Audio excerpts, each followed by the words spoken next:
പാതിവില തട്ടിപ്പിനെതിരായുള്ള സമരത്തിൽ നിന്നും ജനശ്രദ്ധ തിരിച്ചുവിടുവാൻ ഗൂഢാലോചന നടക്കുന്നതായി ആക്ഷൻ കൗൺസിൽ രക്ഷാധികാരി അഡ്വക്കേറ്റ് ബേസിൽ ജോൺ. തട്ടിപ്പ് വിഹിതം കൈപ്പറ്റിയ ഒരു ജനപ്രതിനിധിയുടെ പിണിയാളുകൾ ഇത് ലക്ഷ്യമാക്കി വ്യാജപ്രചരണങ്ങൾ നടത്തുന്നതായും ആരോപണം. സമൂഹ മാധ്യമങ്ങളിലൂടെ വ്യാജപ്രചരണം നടത്തിയ 4 പേർക്കെതിരെ പോലീസിൽ പരാതി നൽകി കഴിഞ്ഞതായും അഡ്വക്കേറ്റ് ബേസിൽ ജോൺ വാർത്താസമ്മേളനത്തിൽ പറഞ്ഞു. കേരളം കണ്ടതിൽ വച്ച് ഏറ്റവും വലുതായ പാതിവില തട്ടിപ്പിൽ ഇരകളായവരുടെ സമരത്തിൽ നിന്നും ജനശ്രദ്ധ തിരിച്ചുവിടാനും തട്ടിപ്പ് വിഹിതം കൈപ്പറ്റിയ നേതാക്കളുടെ പേരുവിവരങ്ങൾ പുറത്തു വരാതിരിക്കാനും ലക്ഷ്യമിട്ട് സമരസമിതി ആക്ഷൻ കൗൺസിൽ രക്ഷാധികാരിയായ തനിക്കെതിരെ രൂക്ഷമായ സൈബർ ആക്രമണം നടക്കുന്നതായി അഡ്വക്കേറ്റ് ബേസിൽ ജോൺ തൊടുപുഴയിൽ വാർത്താ സമ്മേളനത്തിൽ അറിയിച്ചു. കേരളത്തില് ഏറ്റവും ആദ്യം തന്നെ ഒരു ആക്ഷൻ കൗൺസിൽ രൂപീകരിക്കുകയും ആദ്യ സമയത്ത് തന്നെ ഇത്രയും വലിയ ജനപങ്കാളിത്തത്തോടുകൂടി തട്ടിപ്പിന് ഇരയായവരുടെ ഒരു പ്രതിഷേധ സംഗമവും ഒക്കെ നടന്നത് തൊടുപുഴയിലാണ്. രണ്ടാമത്തെ മീറ്റിംഗ് ആണ് തൊടുപുഴയിൽ കഴിഞ്ഞ ദിവസം ഗാന്ധി സ്ക്വയറിൽ വെച്ച് നടന്നത്. അന്ന് ഇവിടുത്തെ ദൃശ്യമാധ്യമങ്ങളെല്ലാം അത് സംപ്രേഷണം ചെയ്യുകയും ഏകദേശം 400-നടുത്ത ആളുകൾ 2 മീറ്റിങ്ങുകളിലും പങ്കെടുക്കുകയുണ്ടായി.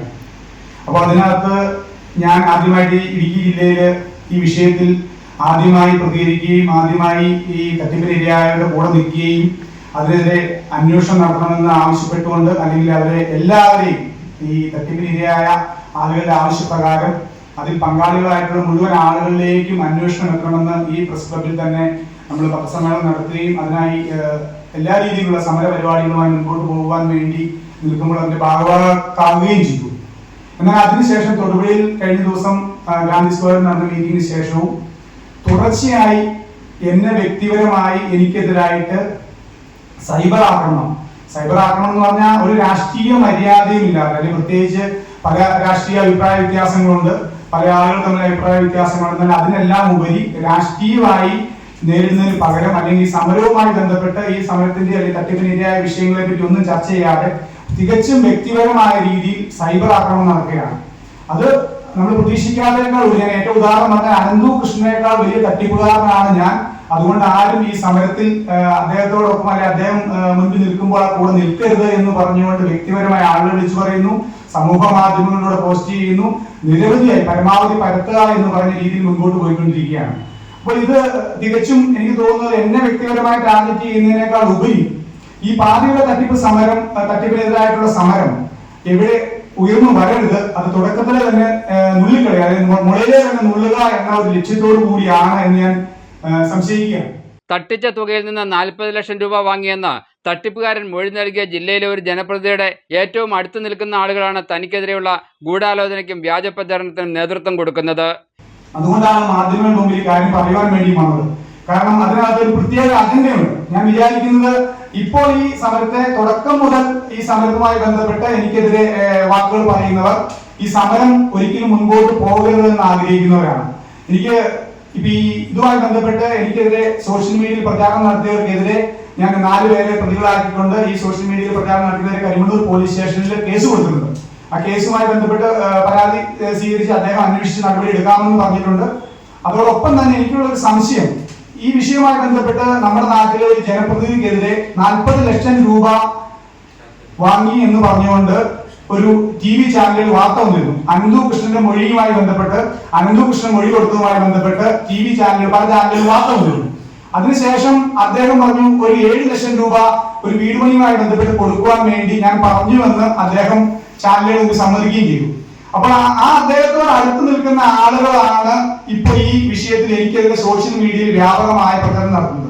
അപ്പോൾ എനിക്ക് തോന്നുന്ന ഒരു കാര്യം, അത് ഞാൻ എൻ്റെ വ്യക്തമായ തെളിവുകൾ മറ്റുള്ളവർ പറയുമ്പോൾ വെറുതെ പറയുന്നതല്ല, എങ്കിലും ഇവര് MP-യുമായി ഏറ്റവും അടുത്ത് നിൽക്കുന്ന, ജനപ്രതിയുമായി ഏറ്റവും അടുത്ത് നിൽക്കുന്നതുകൊണ്ട് ആ അദ്ദേഹത്തിന്റെ പേര് ഈ സമരത്തിൽ അല്ലെങ്കിൽ സമരത്തിലേക്ക് കടന്നു വരുമ്പോൾ അദ്ദേഹം മേടിച്ച പൈസ കൊടുക്കേണ്ടി വരുമോ, എങ്ങനെയുള്ള ചില കാര്യങ്ങളൊക്കെ വരുമോ എന്നുള്ള പേടി കൊണ്ടാണോ, ഭയം കൊണ്ടാണോ ഈ സമരം മുൻപോട്ട് പോകരുത് എന്നുള്ളതുകൊണ്ടാണോ ഇത്തരത്തിൽ സൈബർ ആക്രമണം നടത്തുന്നു എന്ന് എനിക്ക് തോന്നൽ വരുന്നുണ്ട്.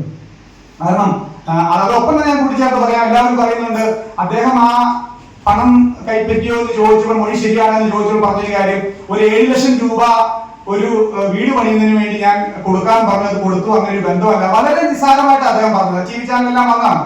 എനിക്ക് തോന്നുന്നത് നമ്മുടെ നാട്ടിലെ ഒരു വ്യവസായിയോടാണ്, ഈ തൊടുപുഴയിലെ ഒരു വലിയ വ്യവസായിയോട്, അല്ലെങ്കിൽ കേരളത്തിലെ ഒരു വലിയ വ്യവസായിയോടാണ് 7 ലക്ഷം രൂപ കൊടുക്കാൻ പറഞ്ഞു കൊടുത്തതെങ്കിൽ നമ്മൾ മനസ്സിലാക്കാം ഒരു നല്ല സേവന പ്രവർത്തനം നടത്തി. സന്നദ്ധ സേവനം നടത്തുന്ന ആൾ, അതായത് അൻഡുകൃഷ്ണൻ എന്ന് പറയുന്നത് ഇതിനകത്ത് സേവനം നടത്തുന്ന ഒരാളാണ് അൻഡുകൃഷ്ണൻ എന്ന് പറയുന്നത്. അദ്ദേഹം പരിചയപ്പെടുന്ന അങ്ങനെയാണ്. അദ്ദേഹം സേവനം നടത്തുകയാണ്, അല്ലെങ്കിൽ ചാരിറ്റി പ്രവർത്തനം നടത്തുകയാണ്. ഒരു സേവനം നടത്തുന്ന ആള് 7 ലക്ഷം രൂപ ഒരു സംഭാവന കൊടുത്തുവെങ്കിൽ ആ 7 ലക്ഷം രൂപ കൊടുക്കുമ്പോൾ ഏറ്റവും ചുരുങ്ങിയത് 7 ലക്ഷം രൂപ കൊടുക്കാനുള്ള ആളുണ്ടോ അദ്ദേഹം എന്നെങ്കിലും ചിന്തിക്കുവാൻ നമ്മുടെ നാട്ടിലൊരു ജനപ്രതിനിധി സ്വാഭാവികമായും ചിന്തിക്കില്ലേ? ഇതിൽ പ്രധാനികളായ മനോജ് മാത്യു, മാത്യു കെ ജോൺ, ജോജോ ജോസഫ്, രാജീവ് എന്നിവർക്കെതിരെ നിയമ നടപടികൾ സ്വീകരിക്കുന്നതിന് കരിമണ്ണൂർ പോലീസിൽ പരാതി നൽകിയതായും അഡ്വക്കേറ്റ് ബേസിൽ ജോൺ പറഞ്ഞു. News bureau, Thodupuzha.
Brides of Maharani from Maharani Wedding Collections, Todupuzha. Every bride is a Maharani.